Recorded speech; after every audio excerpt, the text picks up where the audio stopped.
הרב, אם מאמינים במוחמד וצמים ברמדאן 30 יום, אם הרב אמרי לי לעצום עכשיו 30 יום לא הייתי שם. פשוט מאוד, צריך להיות ערבי בשביל להבין אותם. זה ממש מצחיק. זה לא פשוט, אני אסביר לך. הערבים אומרים, צריך להיות יהודי בשביל להאמין בשטות הזאת. אני אסביר לך מה ההבדל.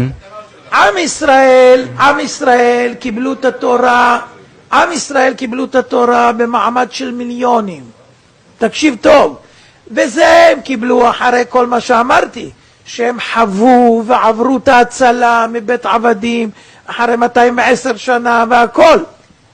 אבל אלה בא להם מוחמד ואמר להם אני ואני ואני ואני, ונתן להם קוראן. מה זה קוראן?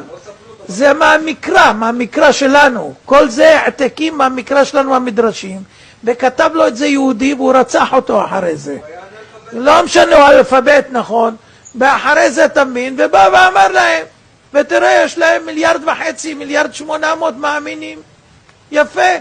אבל יש להם הוכחה, יש להם עובדה, יש להם זה. הם אומרים, הוא עם החמור שלו, קפץ מפה, הלך לשם, הלך לשם. ערבים, אל תשאל שאלות.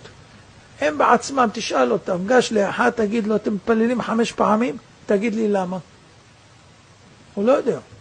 תגיד לו רמדאן, למה אתם צריכים לצום 30 יום? לא יודע. שום דבר לא יודעים, הכל עושים בלי לדעת. תודה רבה. אז עכשיו אתה צריך להבין מה אתה שואל. מתי הם נוצרו?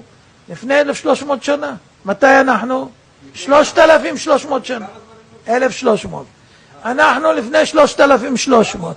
הם משתמשים בתנ"ך שלנו כבסיס לאמונה שלהם. מאמינים בנביאים שלנו גם.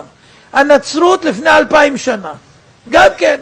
היה אחד יהודי, קראו לו יהושע, והיהושע הזה היה פרוע, ואחרי שהוא מת 200 שנה אחריו המציאו את הברית החדשה. אתה שומע? הוא בכלל לא יודע שהמציאו עליו ברית, אתה מבין? וזה דת שנייה, וגם הם משתמשים בתורה שלנו.